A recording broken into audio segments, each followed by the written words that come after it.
We are back and ready to continue our day here in the European Hearthstone Grandmasters. We're going to be moving over to Division A for this next match, as it is going to be SilverName versus Felkeine. And we do have some of the different matchups, I guess, all in maybe a bit of a different focus, as SilverName is going to be bringing his Mage and Hunter going up against Felkeine's Druid and Rogue as the two decks that aren't Warrior and Demon Hunter, as we see in the most common outs here. So not a Warlock in sight for this series. No, and I was looking forward to picking up on the controversy. I was just ready for another player to be throwing the quest away, and we've got to go to war again. But no, here we are. No quest warlock to be found this time around. It just means that we've got a pretty diverse set of matchups to go up against, as you were talking about. 6 different classes being represented after the bans come in. But again, I guess we do have to cover that issue of no warrior ban on SilverName's side, and also doing so without really one of the classically accepted counter warrior matchups, right? Which is generally what we've been seeing previously, but SilverName just doesn't really have them. Yeah, and the only thing looking at this and the way it's going to shake out is I assume SilverName is applying the Warriors can just win and I don't care, and I'll beat the other classes idea. Because I've heard some players talk about this, about, you can leave Warrior up if it's going to win, you can improve in certain other matchups. But for me, if you're leaving Warrior up and you're bringing Hunter, then you're expecting that to be a lost matchup anyway. And honestly, I think the Warrior matchup versus Mage and Demon Hunter as well is absolutely fine, if not good. So yeah, I think SilverName might just be taking the approach of he'll beat whatever isn't Warrior in his opponent's line.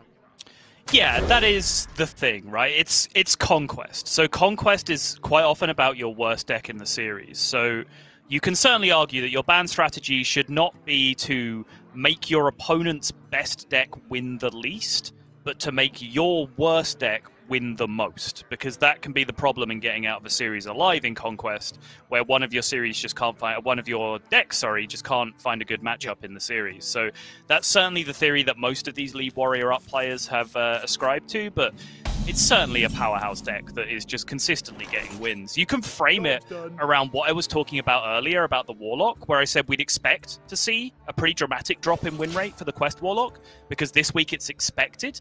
This is the week where people are actually trying to bring decks to counter it. People have been trying to do that to Warrior since week freaking 1, Raven, and it's still above 70% win rate when it's left up in this tournament. Like, the deck is just nuts. It just wins games of Hearthstone. That's just what the deck does. No questions asked. But here, as we are moving through the early turns of game number 1 between these two players, it is going to be Mage versus Rogue, and SilverName, one of the players who's kind of stuck to Highlander Mage. And honestly, outside of bias about certain cards in the deck, Sol, why do you think that is? What is, outside of, again, the box shenanigans, what is Highlander Mage doing for SilverName? What does he want it to achieve in his lineup? I'm honestly not that sure. Like, whether he feels like he's good against Warrior with it, and that's part of the reason why he feels comfortable leaving Warrior up, because, I think SilverName has done that more than once. Whether it's just a pet deck, whether, SilverName, who spends a lot of time streaming, has played a whole bunch of this deck because it's a deck that streamers tend to play because people find it entertaining for some reason. Whether that just makes it a comfort pick, like SilverName just feels like I'm really good at this deck because I have hundreds of games of reps under my belt from just playing it on stream, and it's just coming down to that. I think that's a possibility as well. But for me, I don't know. I don't think Mage is in my lineup for this week. That's my issue. I think there are so many good decks right now, but Mage does not cut it for me. But we'll see. SilverName has proved us wrong before. He did bring the Spell Mage to one of his lineups earlier in the Grandmaster season. But just a small note as well, while these players are just picking through these early turns, is that both players are on 1 and 4. Although they are in Division A, they're at the bottom of Division A, which does mean that if they land in that bottom 2, they will go into that relegation bracket that we saw much earlier in the day. Which still, although hard to get relegated out of, happens. So these guys definitely looking for a win here. Yeah, it's these two fighting with Hunter Ace really down in those bottom slots, which is not really a sentence I thought I'd be saying when we were having to talk about Hunter Ace and relegation in the same sentence, but it is a very realistic possibility at this point in proceedings. But the things I was reacting to previously is just the quality of SilverName's hand right now. Like, he just has all the scams locked and loaded and ready to go right now.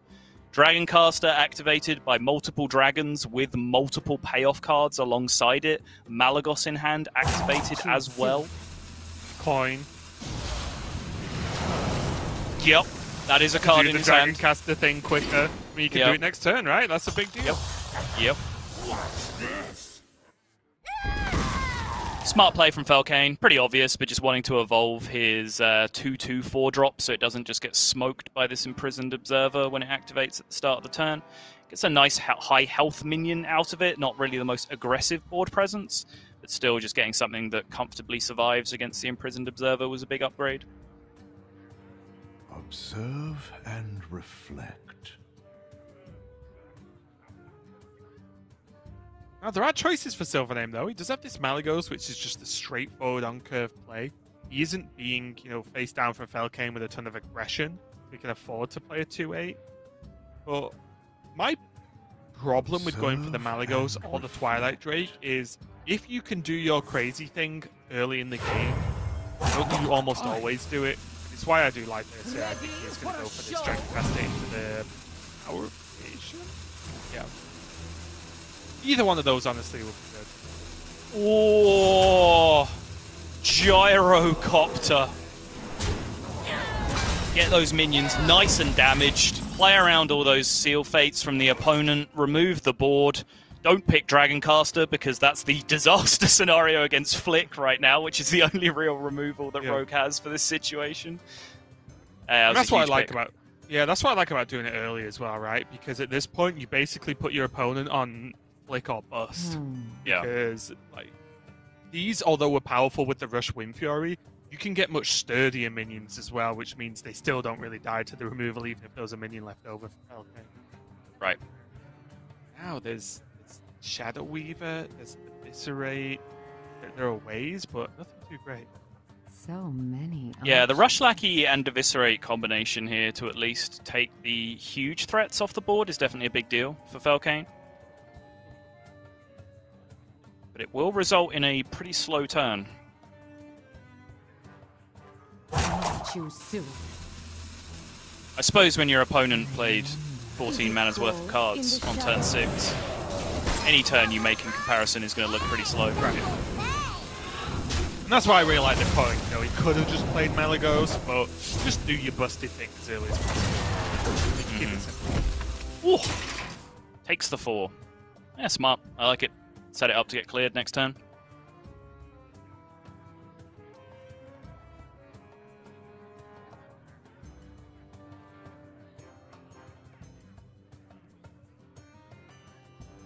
We're still Twilight Drake ping now, which means if it's going to be cleared, it's going to take 4, which effectively got another Wind Fury swinging, if you think about it in a positive way. Sure.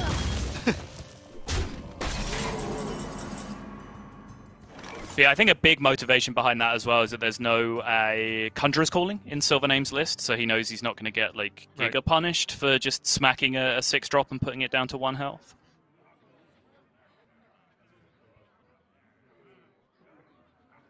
Faceless Corruptor here is kind of exciting. It doesn't line up super well against the board. So I imagine Felkeine's just going to take his Togwaggle turn instead. Yep. Yeah, got away with it as well, as that's a fairly solid 2-drop with the 4/3 stack. Right. Just paid 3 mana for one of those earlier.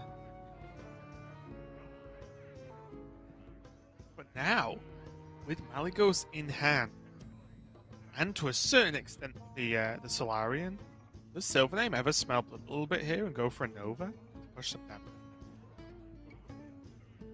I think you kind of need the Malagos information before you get that aggressive. Because, yeah, if he gets Malagos' Fireball, then he has Solarian plus that Fireball for 9 damage, plus a ping, which is 10. So then pushing 8 here and putting your opponent down to 10 just looks like the absolute nuts. But if this happens and you've already committed to that line, then you're in trouble, right? was also thinking of just the backup of if Nova this turn, then one, you get the secret active or just play the Solarian. Plus then there's like deep freeze on the Tog next turn. Yeah. To, lock some of this pressure out. So just locking out some of the bigger minions that can actually even kill this Twilight Drake seems okay. But you are right, without the guaranteed outcome of a damage point from Malygos, it is a little bit spicier to just go for it. Yeah, I like the poly pick. This achieves pretty much the same thing. SilverName gets to force through all the damage that he wants to. I think another big reason to hold on to the Frost Nova as well is that your opponent just has the treasure in hand. So that means that, this could be a huge push this turn from Felkeine. Oh! And it is going to be almost certainly a huge push. An exuberant fist pump there. Okay. The Seal Fate as well gives it fully invoked. So that is another 4 0-cost cards this turn if he can make hand space for them. Just plays out everything as much as he can. With all the one drops. just to make space to go. Just dumping a Shadow Step to make room? Sure. Oh wait, he's prepping for the clean throw, right? Get the Shadow Step as much as possible.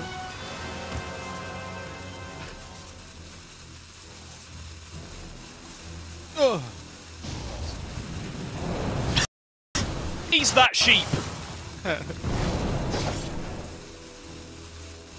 This is actually a very creative solution from Felkeine, though, joking aside. I was about to make the point of, he really wants to play Faceless Corruptor this turn to reduce a lot of the pressure on board. But if he plays Faceless Corruptor, that's his whole turn. He can't, then play a bunch of other cards out of his hand to make room for the Galakron.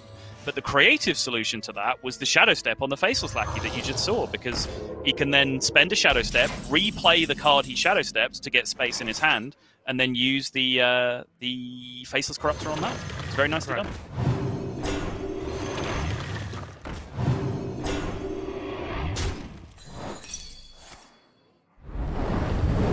So this is lethal with Krunks. I was just double checking that you didn't need to Krunks first to get some extra damage in, but the fact that you could make both Faceless live through the Flame Ward without really sacrificing anything, and then as well get the damage from the minion he tests it with, really just well played from Felkeine, honestly. Just really worked that out where if it was Ice Barrier, he can alter the course without really losing out on anything.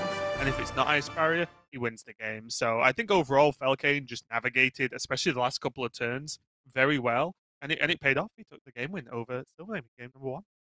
Yeah, it was a very nicely engineered game of Hearthstone. SilverName rightly will feel hard done by, because of course you feel hard done by when your opponent just has Tog on curve and then rips the wand, and their wand gives them Galakron, and their Galakron gives them a functional board clear, and then they have far left Kronks just to back all of that up as well. Yeah, you're going to feel pretty miserable about that, but it was still in some worlds a losable game if Felkeine didn't find the right way to engineer the board clear plus the Kronks on that turn with the Faceless Corruptor, which was a nice spot from him in that position. But mostly what I'm loving seeing from Felkeine is just how much he clearly cares about the position he's in. Right the way back from when he was casting the wand, he was rubbing his hands together, he was saying his prayers, he knew he had to hit something big off that wand, and then you saw the celebration at the end there.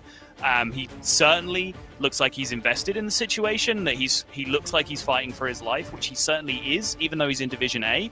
But he also doesn't seem nervous to the point where it's affecting his play. He's playing very smoothly, very quickly. It's not like he's double, triple, quadruple checking every last decision he makes. He's just, trusting his instincts as an incredible Hearthstone player, but also is clearly massively invested in the unfortunate situation he finds himself in. And maybe it is just the stars aligning, really, where, yes, Felkeine needs to win. He obviously cares about winning. He does not want to be in the relegation bracket. But because he's a Division A player, he has that sort of cushion where even if things go terribly, it's still unlikely he gets relegated, which then means that maybe combined with just being confident with his decks, he can just fully laser focus in. I will also say, I think there is a clause somewhere when you submit decks, if you submit Mage, you can't feel hard done by any random effect of generation or anything like that. Oh, you're right. So, Yeah. Section so I do think actually 32B, subsection A, I believe. Yeah, exactly. So I do Yeah. feel that SilverName, can't really feel too bad about that because he submitted Mage. But moving on to game number 2, we do have this Warrior from Felkeine going to be playing out against Hunter, a matchup I hate to play. I'm on the side, which I often. Do you hate to play it when your opponent has 1-drop into cash into Warmall Challenger, Raven? Is that a bad thing to happen? Yeah. I also hate the potential of 1-drop to coin weapon or coin Warmall, however the Warrior sees fit. Yeah. And it all goes downhill from here because as soon as you get pushed off the board as Hunter, then you start to struggle to come back because as long as Felkeine can not put all his eggs in one basket, then he should feel pretty comfortable. 2 damage to preserve some health on your Warmall Challenger. Yep, seems worth. Especially within a Rage in hand, especially with the way this curve is looking. And the nature of getting Warmall Challenger down means that it probably preserves you more health in the long run anyway. Yeah. So it is worth. SilverName does have a chance here, and I wonder if he's going to go fishing for a dragon with this tracking. Because I think this Rot Nest is a must activate the next turn. Mm-hmm. Certainly seems that way. In the worst case scenario, in like the inner Rage Bloodsworn mercenary world, obviously it's going to do nothing. But SilverName can't live in that world because that's not a world where he ever wins this game of Hearthstone. It also sounds a little bit silly, but it could kill one of them, and then the Rot Nest can test the other one, right? Like it still can achieve something. And also he can preemptively rush the Griffin in anyway this turn into the 1-8. That's true. Bring it down to a 1-4, so he can manage this. It's just, I think he has to pick a dragon in.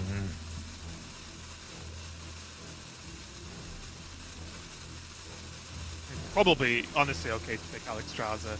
Warrior doesn't often just burst you down super quick, especially with what his hand is. I do like the Alexstrasza pick.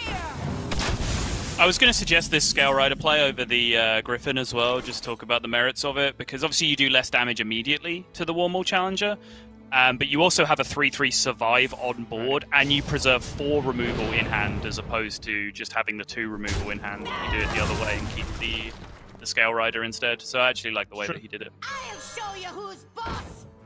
Job's done. Floaty, go get him. Yeah, Rot Nest Drake this, buddy.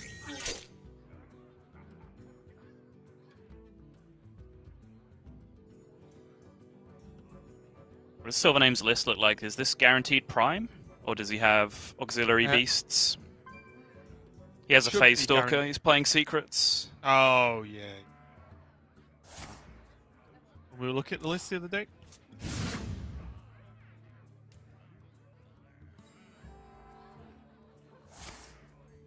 I'm very interested to see where these dogs go.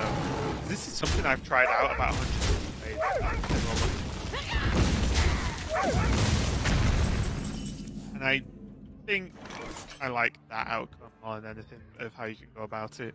There's also the question of, do you ever just leave Skipper alive? Because if you do, then he's only got to damage his own minions, and he's not got the mana, and you've not got your minions down to proc a Blood Bowl Brute.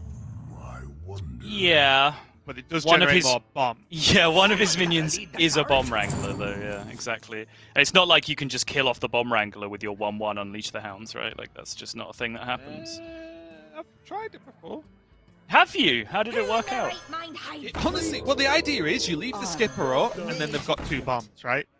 Uh-huh. So any minion they play procs the bombs. You take some damage, but there's no chance of them really having a huge payoff outside of some face damage. Whereas, say there's a Rampage on this Wrangler this turn, well, suddenly there's a threatening minion to deal with.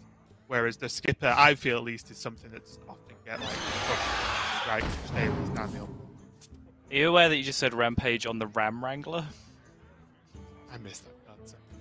I was going to say, we had so many arguments about that card back in the day. It was so trash, and you kept putting it in every deck. Because I kept getting King Crush from it. Yeah. I remember there was a day that I went like 13-2 or something on ladder with it. I just kept getting the best outcomes. Oh yeah, that was the one like Icy Veins guide that I ever wrote about a deck that you played because you just like, yeah, check out my win rate. I was like, all right, fine, I'll write a guide on it. Jeez.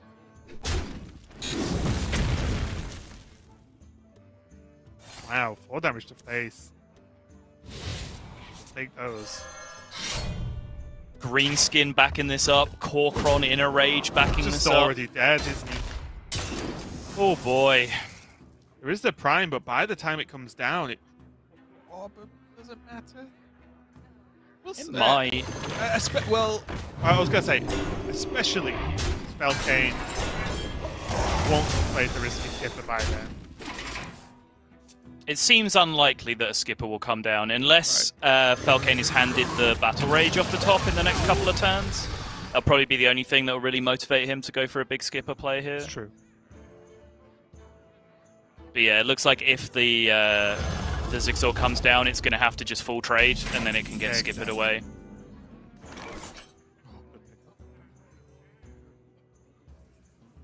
Well, that also makes the skipper a little bit exciting. You just go Greenskin trade. Imagine trading. How dare I suggest such thing? Imagine trading in a game of Hearthstone, Raven. What are you talking about? Direwolf, nicely done. Didn't get it. Attacked middle, evolved middle, held the attacks on the outside in case he got Direwolf. Very nice. In a rage armor smith. Buff that mana worm for the next. This is one of the issues, right? Yep. They come down. Zigzaw's going to trade. They're all going to be left up on bits of health. And then the Blood Boil Brute's going to go.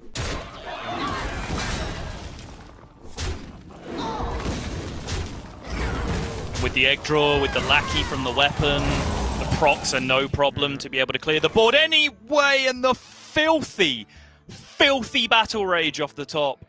I mean, most importantly, there's only 2 damage that's needed. He might just have lethal here if he gets any form of 2 damage generation, so Kobold. Nope, okay. Blood Boil Brute for 1. And you can see the response straight away from SilverName. You see the risky skipper against your prime turn, and it just nullifies it. Oh, wow. I mean, pick your poison. Oh! So...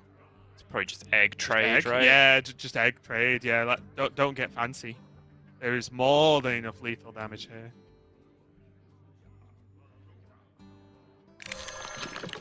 And also, on the... Easy for us because we can see, he has Grom for lethal, but on the outside chance that he... if Freezing Trap comes down, he probably ends up having a Serpent. Yep. Also just puts a second egg into play that the Felmore can crack into. And he can Inner Rage as well, at the egg, even if it doesn't die, to try and proc the Freezing Trap, because he doesn't need the Inner Rage because he has Grom plus weapon.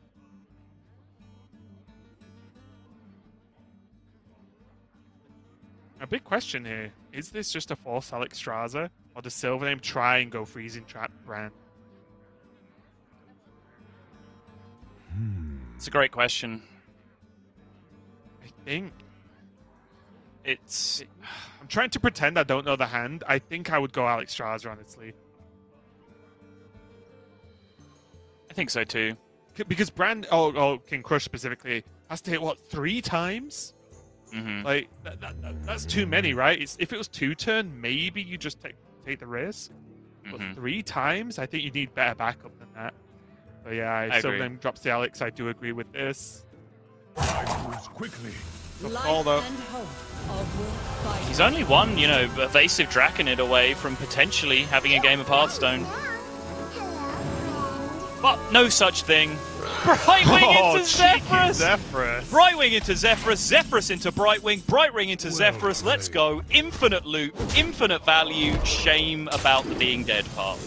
Yeah, Felkeine there with, again, 2 fist pumps and clearly happy to be going up 2-0 in this. Clean game there.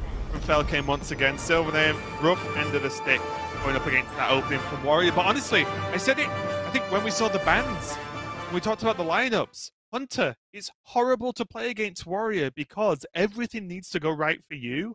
And a lot of things really need to go wrong for the Warrior to make that matchup feel like you've got a good hold on it. Because it takes one slip, it takes one good Battle Rage turn, one good Risky Skipper or Blood Bow Brute from the Warrior, and you're just behind. And Hunter doesn't fight back in that way. It fights back through face damage. If ever that's a problem, the Warrior can just drop an Armor Smith Risky turn, and then they've just negated your push that way. So there's so many ways they can deal with it. The matchup's horrible, and now Felkeine's only got his Druid to take a win with against SilverName's full lineup. Yeah, and then on top of all that, you know, you're talking in like the average matchup as well. When you queue into it and your opponent just has one drop into Ankar Warmaul Challenger, hits a green skin, has the Corsair cash to spare after all of that as well. Like, yeah, you just don't win those. That's what I mean. You need to have a good hand, and you need the Warrior to have kind of a bad hand, which is incredibly difficult to have as an outcome there. But let's go into it. We've got Demon Hunter, the SilverName, going up against Felkeine on that Druid as mentioned. Felkeine, I need to win with this Druid, and he just puts that 1 foot further forward than some of his friends there at the bottom of Division A. Yeah, I mean, it's a huge win, right? Because it is technically just a head-to-head matchup. It's one of the other players that's down there with him, so that means if he wins this one, and then suddenly there ends up being a two-way tie between Felkeine and SilverName for a position at the end, the first tiebreaker that comes into play in just a straight-up head-to-head tie between two players is just the record between those two players, because that makes sense. So Felkeine, having won this series in that case, can potentially put himself in a lot more positive permutations out of the ones that are possible in Division A still. Yeah, and a big difference, at least this year, depending on how deep down the rabbit hole of tiebreakers you went last year in Grandmasters. Oh, very. Yeah, same. The players only play each other once. Yeah. So there's no chance of, oh, well, my record's 1-1. Yep. You know, so then what now? It's very straightforward. You either beat them or you didn't in this version of Grandmasters this year. So a little bit clearer. Although there's still time to get crazy, don't worry. Are you a Wrath for 1? The guy here. I was thinking about whether I was a hero power it while I only had one attack kind of gamer. I certainly was not a Wrath it for 3 kind of gamer. That seems like nonsense. And we can still be friends. Hmm.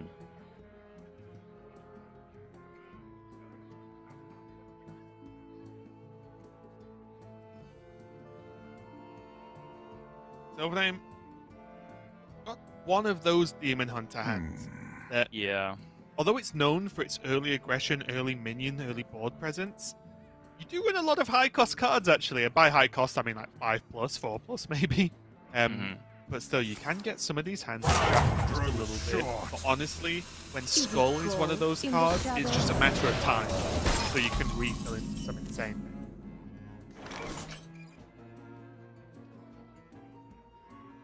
I think he's got to Bog Beam it. Yep, this Bog Beam's probably going to heal you for 12 plus. All I see is weakness. We could say throw him if you haven't. Good draw that, because otherwise that was a hero power pass, which is exactly what Felkeine would want to see right now. Moonfire Hero Power preserves the crystal power for potential healing, which is obviously a big deal. It is, however, a more expensive spell in the hand right now, so there's an argument that says spend more mana now, because that allows you to pop off a little bit faster if you find a Mount Seller, because your hand is quite slow right now, you're not ramping, so you might just naturally draw a Mount Seller over the coming turns. But overall, I think I agree with what Felkeine did. And I think there's a certain extent where Mount Seller is so... Called it! So far away in terms of being playable anyway, that maybe it's just worth it to play for the now instead of the future. Right. Even with Innovate, right? Just although the Moonfire would help, it would still be one additional minion. He's just simply playing his curve. Hilarious.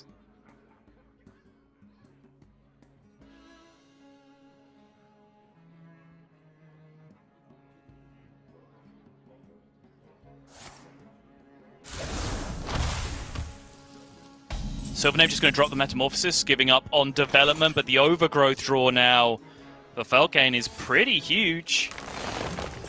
Innovating just your Mount Seller against a Metamorphosis that's already in play does not seem particularly strong. It might have been something that he would have considered based on different top decks and different plays from SilverName there, just to have the 5/8 in play, just competing for board naturally as a minion. Right. They will never I do agree, though. You just with Felkeine having no card draw, he needs his Mount Cell to put in a shift, honestly, to keep this game going. Because although he's answered everything SilverName has, I mentioned it earlier, right? With a Skull in hand, with the natural draw of Demon Hunter, they're not going to be running on teams for long.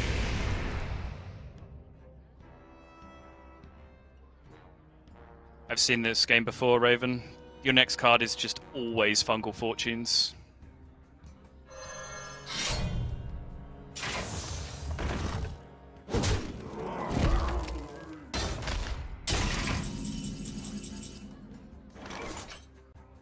Close. I supply only You gotta go, right? It's not getting any better. You get to hero power down one of these 1/1s as well. Zigzaw's a huge here. Oof. And you also don't want to run into the problem of drawing an overflow and having not played the Mount Seller right, because then you can't do both anyway. Okay. Felkeine really wanted that first minion to be like a Dread Raven or something, just so he could put the Iron Bark on the other minion and protect his Mount Seller from Metamorphosis plus minion trades or Metamorphosis plus weapon trades. Yeah, that. He would have really liked those minions in the opposite order.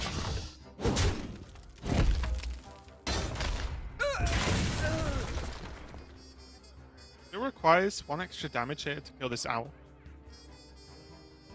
That's something, at least. It is. If this was a Warglaive equipped, oh, Felkeine would already. Yep. Felkeine is going to need some bombs off the top from here, though. Demons. Demons.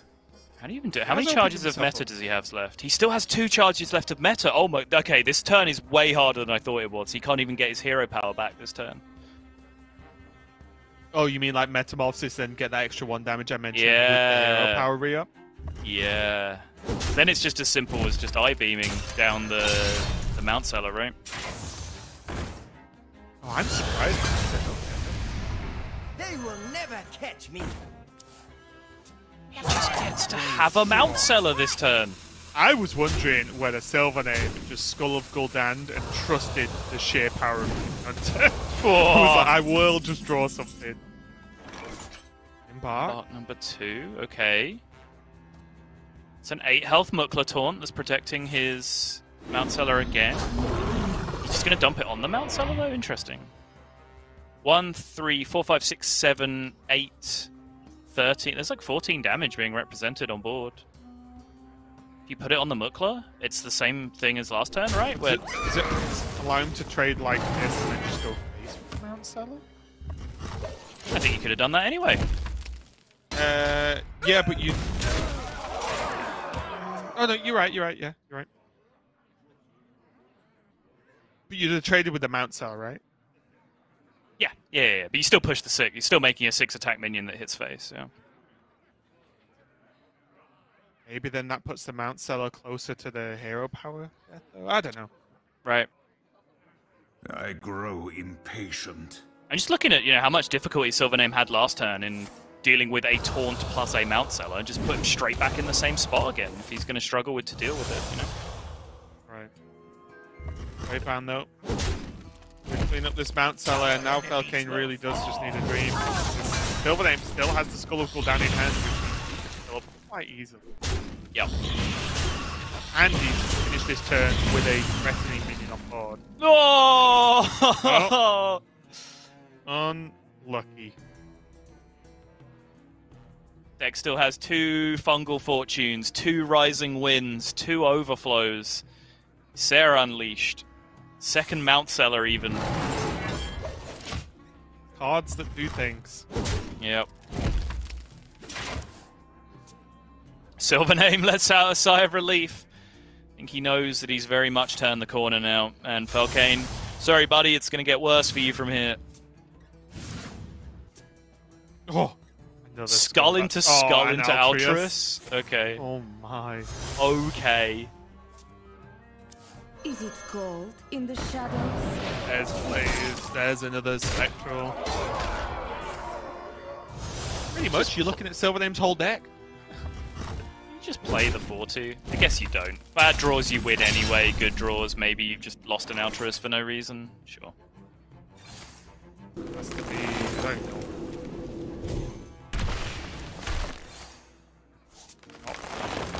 Sure. Glowfly obviously effectively deactivated at this point. I concede. It doesn't do anything. Felkeine had all the early tools to defend, but nothing to actually pay it off. Although SilverName was getting a little bit frustrated about having all his minions removed in the early game, the fact he had Skull, he had Metamorphosis, he got hold of those late game cards, meant that it didn't actually matter. It only mattered in the world where Felkeine had, like, instead of that Mount Seller, it was an overflow, right? To refill his hand. Because if that was almost anything else, he does just run out of cards. So yeah, SilverName did get there, did fight back with the Demon Hunter, and again proving that even after a lot of nerfs, Demon Hunter's still got what it takes to be pretty competitive at this point. Yeah, it was a really interesting matchup because, like I said, Felkeine just played his curve. Like he literally Soul of the Forest did one minion and played Crystal Power on turn 5. And it left him in this position where he needed a little bit of help from his deck. But because he didn't have any of those cards in the early game, it seems to happen to Druid a disproportionate amount where they're out of cards and then they top deck Fungal Fortunes or Rising Winds or Overflow. Right. Well, that's because that's what's in their deck at that point, because the only reason they're out of cards to begin with is they didn't have those cards in the early game. So, you know, for Felkeine to stick a Mount Seller there for a turn and not find any payoff cards to draw cards that turn or the turn after when it was like the last resort, you got to file that one under pretty unlucky, I think, overall. Yeah, that's it, right? It's the same, similar with Demon Hunter, isn't it? It's, oh, Demon Hunter always gets, you know, they just never run out of cards. Yes, half their deck is card. Right. Like that's what the deck does, similar with this. So, you see, locked in. Once again, though, it's going to be Felkeine on this Druid going against SilverName's Hunter. And Felkeine has what I call the card in this matchup, which is Glowfly Swap. Incredibly difficult Hunter to deal with. I will say that SilverName also has the card, though. It's called Fairy Dragon, and it's going to deal 12 this game.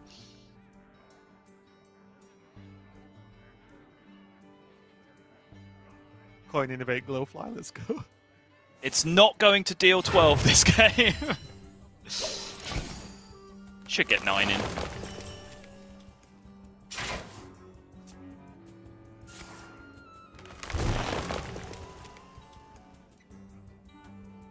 Wow, no playable this turn, which does reduce the pressure quite some.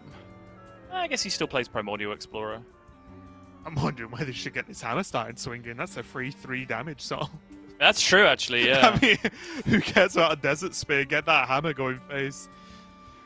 Yeah.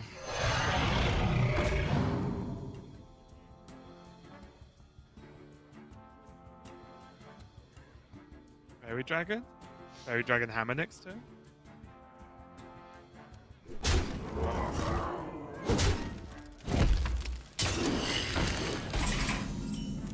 Is this a spell draw? It is a spell draw. It's also a very interesting spell draw. So it gives him options this turn.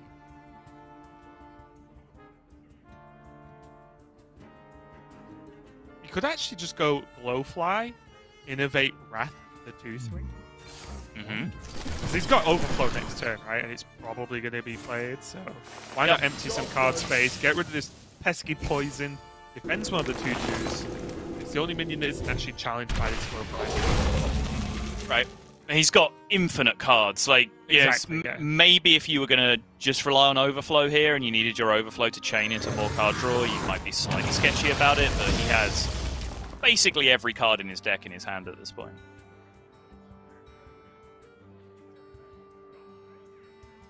Don't make a liar out of me, SilverName.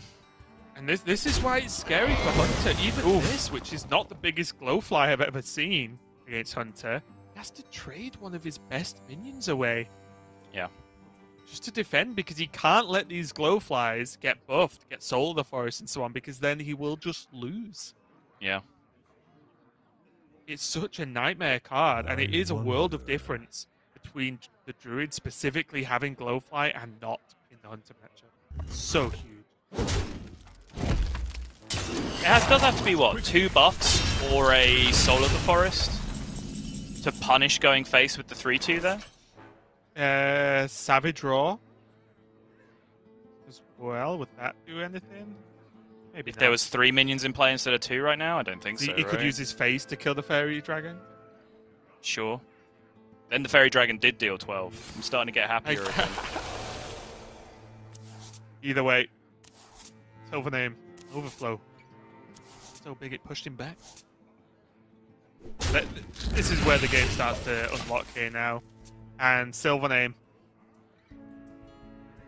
only having effectively pushed 3 damage, with the help of the Overflow, of course, and the heals, but still, Felkeine on 27. What a job he needs to do so far this game. He hasn't. The good news for SilverName, if there is good news for SilverName, though, is that this isn't a great-looking Mount Seller hand just yet. None of these cards are going to magically become 0 next turn.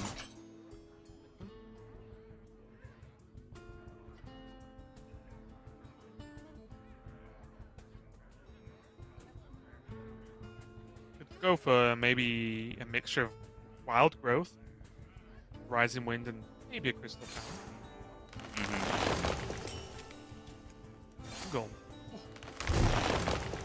Like odds. Ooh, the Sarah goes down. Okay. Not as big a deal against Hunter, honestly. No. So obviously you don't really want to discard it, but Wild Growth is going to put him on 10 mana, which again makes this Mount Seller a lot better. Next turn. Fishes again. This one's looking more like money. Yeah, there's the juice. This is the problem, right? He can test this, see what the secret is. He can Crystal Power the 6-2 if he finds out it's not freezing. I think he should go face, right? You always go face. Why do you want him to have... I mean, it still takes 3 power off the board, and you preserve a Crystal Power in your hand, which is pretty nutty, right? Based on the way your hand looks at the moment? Yes? Yeah, it's fine. I just think because you have the... he's not under life threat right now, and he has enough actual mana costing spells to use up the 3 mana he'll have available anyway.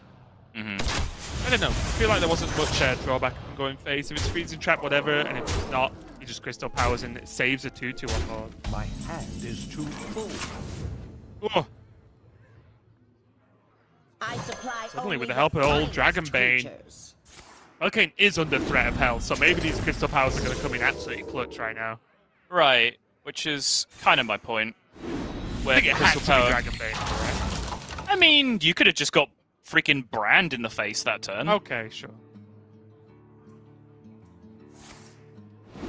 I guess so, like, Crystal Power heals for 5, and not playing it made you take 3. Yeah. But it also summons you another beast. Very true. Not always. The way the curve breaks down this turn, it might not even be the play here. Yeah, actually, Power of the Wild. Trying to return swing. Okay, okay, well, lethal, question mark? Right, SilverName. Channel the Rot Nest. He's, what, 1 off lethal if he hits it?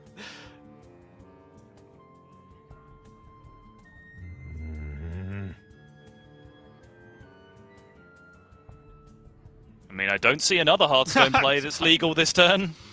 Here we go. Wow, Oh, that was the worst one, wasn't Yep. it? Like, you could even argue, of course, Mount Cell would be the best, but killing a Mookla, you killed a 6-6 with a Rot Nest, still not bad. Wow, and literally the worst one. So Felkeine knows now this is Freezing Trap. that he has to deal with, having seen the snakes on the previous turn. Imagine 19 current. Jungle Panther is the minion of... What is happening? Look at that. Again. It's lucky that they're already golden, or they would have just all combined into one giant Mukla that turn.